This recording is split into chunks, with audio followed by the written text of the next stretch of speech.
2026. So I'd like to welcome our next guest. I'm really looking forward to speaking with him and listening to some of his latest music. Johnny Nichols was born in Rhode Island, and he's had a career in music and blues and all kinds of fascinating sounds, spanning a career of 4 decades. So I'd like to welcome Johnny into the Navigate Credit Union Broadcast Center.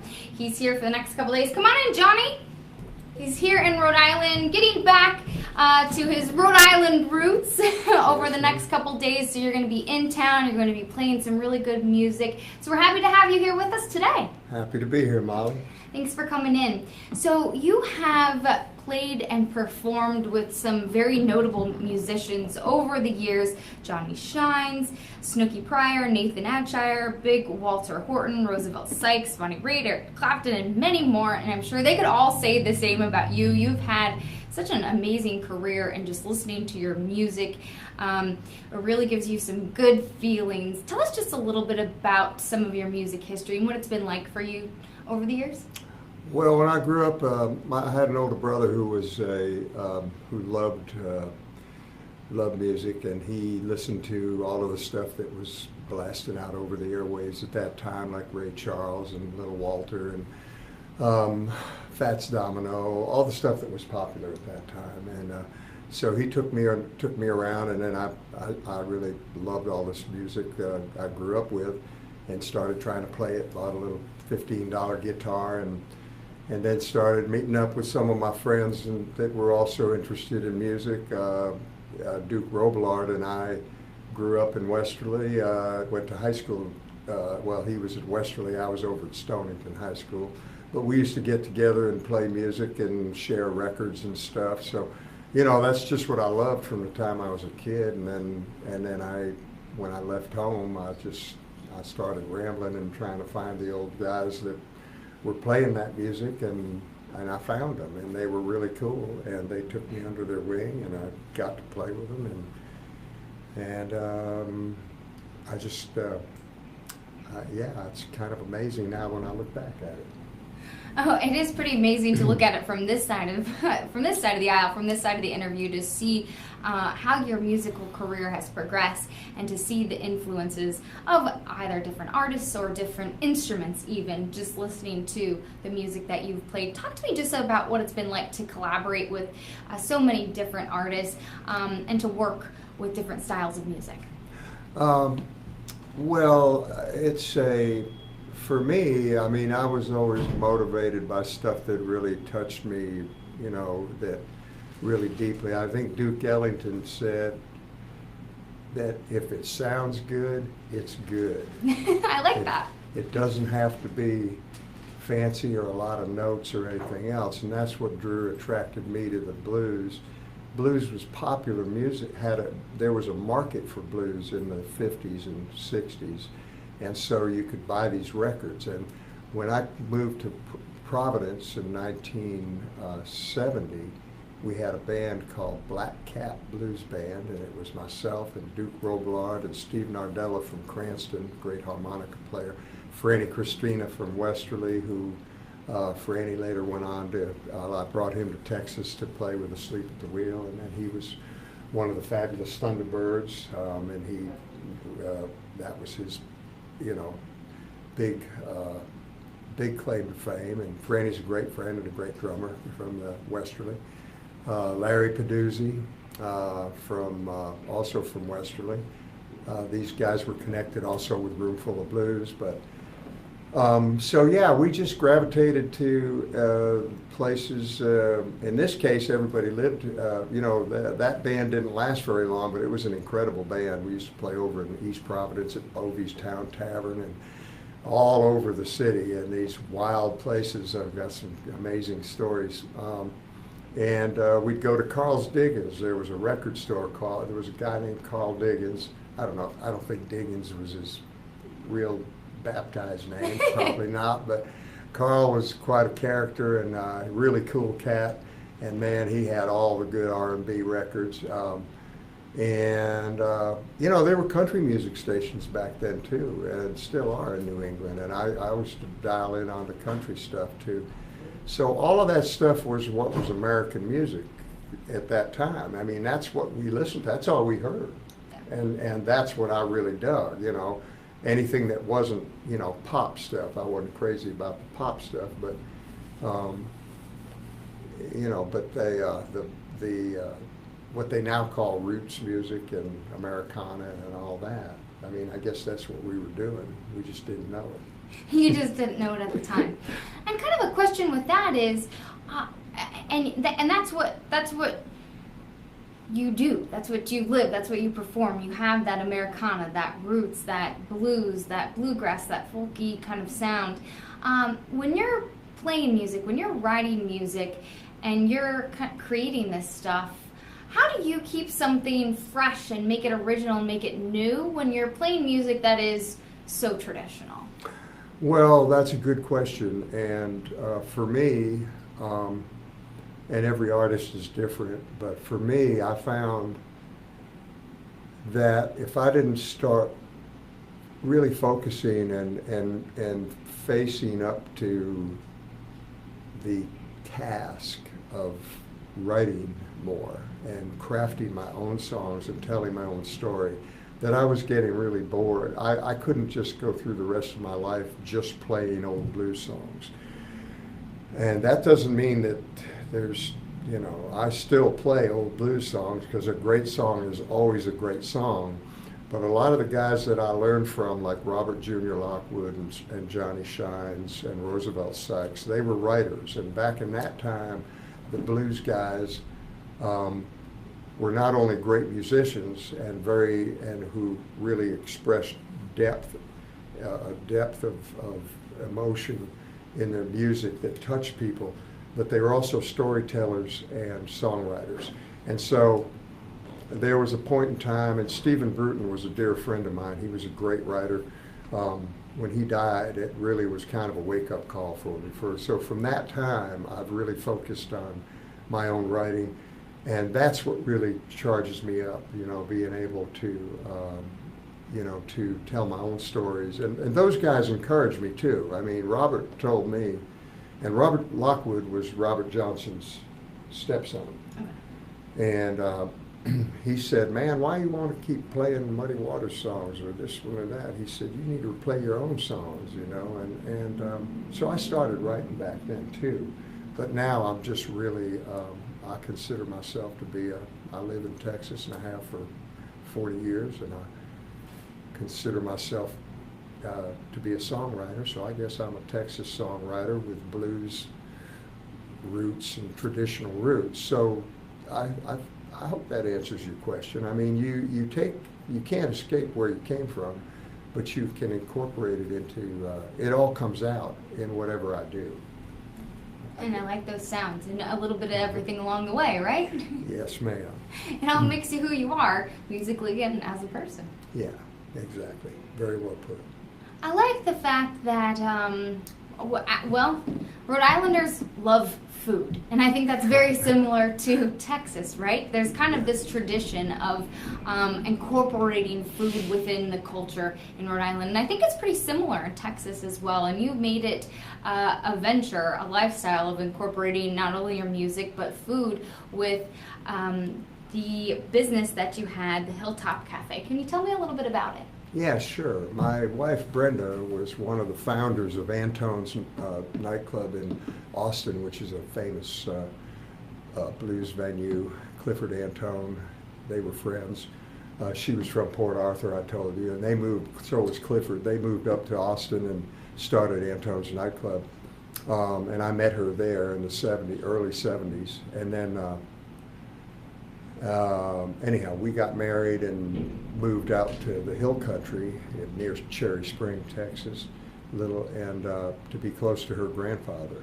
And there was a little old roadhouse, gas station, beer joint that was near there, and we just thought it was a great location. Because we didn't think nothing of driving a long ways to find a good place to eat, you know. So she's a great cook, and we started cooking, and I'd play some music there, and that was where we raised a family. But yeah, the food thing, I've always worked in restaurants. my family, our family had a business in Watch Hill and still does. My brother runs the St. Clair Annex, which is a famous ice cream shop down in Watch Hill, Rhode Island. And I grew up there when I was a kid. I mean, I ran the popcorn machine and cooked hot dogs and helped make ice cream. I know how to make ice cream. Not a bad Good trait ice to cream. have. Yeah. But then I love to cook. My mother was a great cook, my grandmother, and yeah, it's always great to come up here and enjoy all the good food up here in Rhode Island, no doubt. Well, we're glad to have you here. So you released an album not too long ago, Fresh Air, and you're going to play some music for us today. What are we going to hear from you? I'm going to do a couple of songs off the new album, and one of them is they're both mine. Fresh Air is my composition, and Roll On Mississippi is one that I wrote and with Scrappy Judd Newcomb, who usually is with me up here. He's not on this particular run, but anyhow, yeah, I'm going to do those two songs, and then we can talk about where we'll be playing and stuff too, right? I like that. Of course we can. All right, well, I'm going to let you get set up. While you are assembling your gear, I'm going to scoot out of the way. Johnny Nichols playing a couple songs for us. Let you get and can you tell us while you're getting set up about this guitar, because this is amazing. This is a very special and very rare instrument that just walked in my door one day, 30 years ago, at Hilltop, the little roadhouse place I was telling you about. And it's an old National. It's a 1934 National Don, which is, you see the name Don on here. That's the way it came from the factory.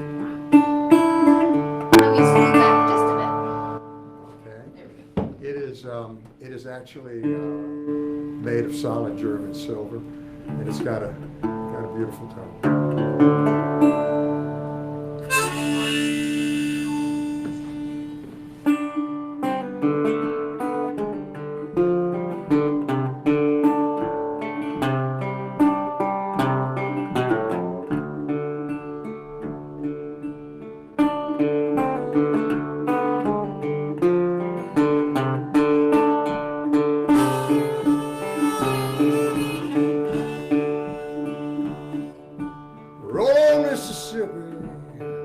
You're a freight train in the night.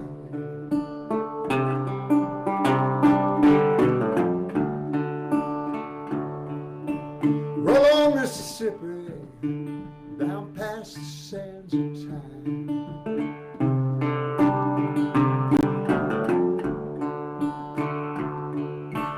Gather in your tributaries to your watery breast, from the mountains and the prairies of the east and west, past the old plantation, past the Plaquemine, New Orleans will ease your worried mind.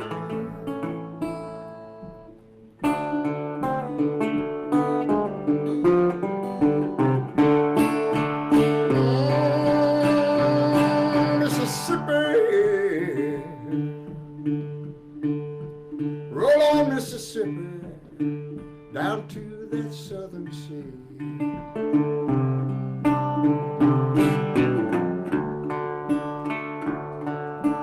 Roll on, Mississippi, a dying gambler's plea.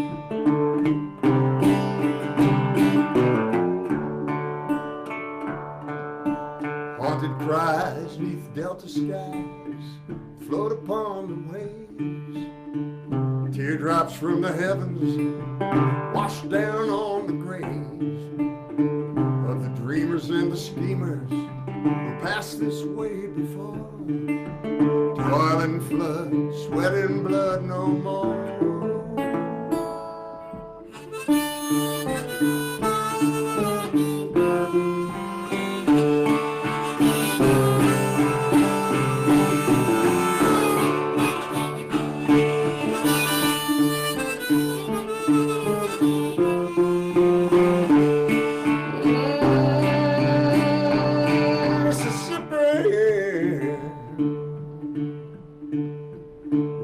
Mississippi,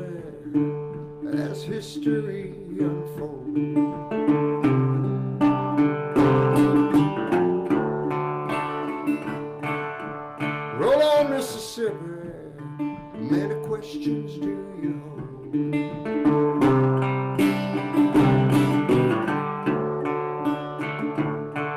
Like how you knowing where you're going? Such a muddy stream. Anywhere forgotten, half-forgotten dreams. Cheyenne, Sioux, Kickapoo, Fox and Chickasaw. All the cards were marked before the draw.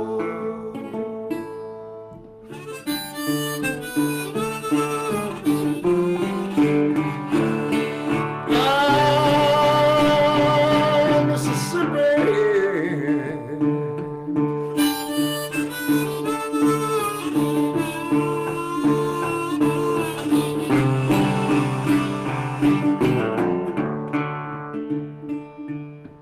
Roll on, Mississippi, right past my baby's door.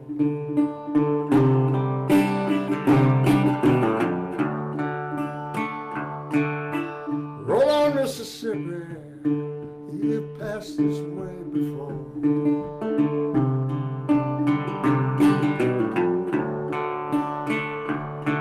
I can hear you in the wind, I can hear you moan. Your lonesome whistle, trying to call me home. Oh, you fill my heart, how you flood my soul. Take me in your arms and gently roll.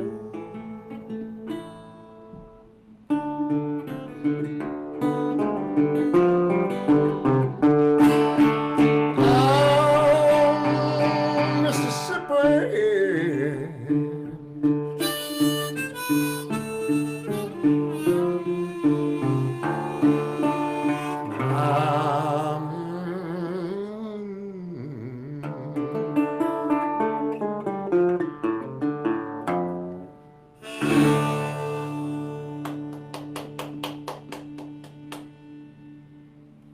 Woo! That was awesome. All right. Sounds so good. I love that sound. You are going to be at a couple places, Narragansett, Exeter, you're playing in Westerly. Where can people find you and your music? Okay. Tomorrow night I'll be at Blues on the Beach, which is a Westerly town, a function. They have a concert series they have every year, and down in Squamicut. That's at 6 o'clock, free. On Thursday, I'll be at the Towers in Narragansett, a beautiful venue, an old structure that spans Route 1, right not by the water. Kate Vivian runs that, lovely lady, and a great music patron and fan and a supporter of artists. That's at, I believe, on Thursday in Narragansett. I think that's a 7 o'clock show. But you can go to the Towers, Google that up and find all the information for that. On Friday, we'll be at O'Shea's in Dennis, Massachusetts, a great club up there. And then Saturday night, we'll be at the Cutting Room in New York City on 32nd Street, another great listening room and venue. And then on Sunday, back to Rhode Island for some home cooking. We do Brian Bishop. Brian has it's called Bishop's Castle, and it's a Sunday thing that he puts together. He's a great supporter of local music and music from all over. And Brian puts this thing on. I think the other acts playing at that are at Slippery Sneakers, and I'm not sure who the other act is. We're playing at 3 on Sunday at Bishop's Castle. And then we're going to be finishing up there, and we're driving down, and we're doing a party at the Bocce Club in Westerly. And I've got a lot of history there. Back in the day, we used to come down and do shows there, and it's play bocce ball and people, and then we'd play music and people dance. It's a blues reunion kind of thing that we've done there in Westerly, and that's. We're going to be cooking, and that's going to be a really fun day. It's kind of it's a private event, but if people want to go, they can. It's kind of you just have to call the Bocce Club and figure it out. You know, it's kind of mysterious. Cool. In a way, Cool. We're running real low on time. Can you play one more Yes. thing for us, quick? I can.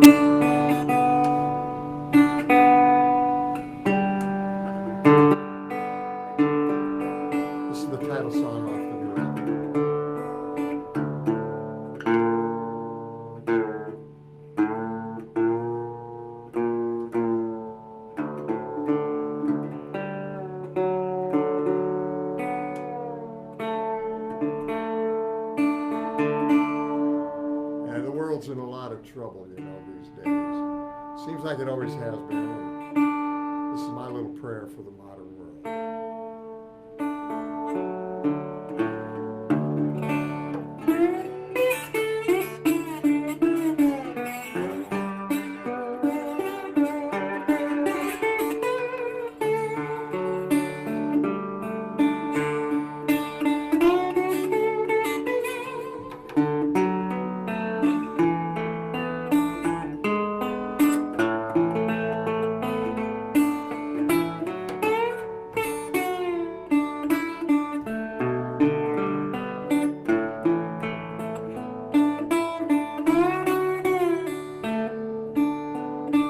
I could use a little fresh air. Turn the radio up in your car. I could use a little tender love and care, and wish upon a falling star.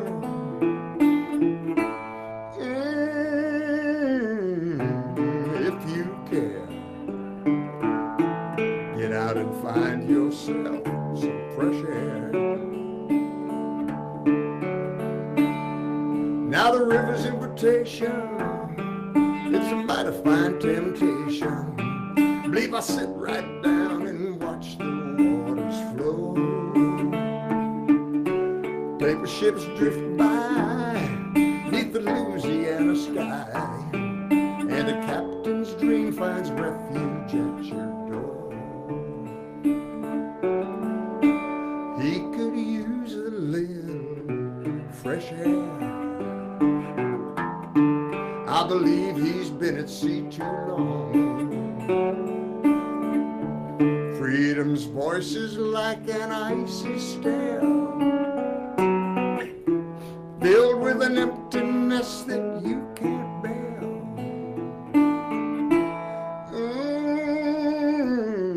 Open up your heart and find your own fresh air.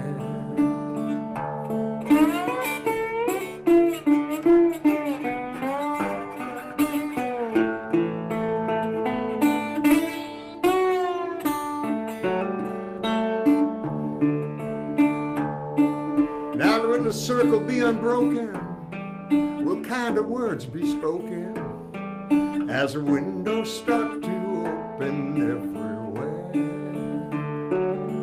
Will the words that you can't find ever escape your mind and blossom in your garden of despair? Can't you use a little fresh air? Open up the door that gets you there. Take a stroll down along the railroad track. Let the freight train whistle take you back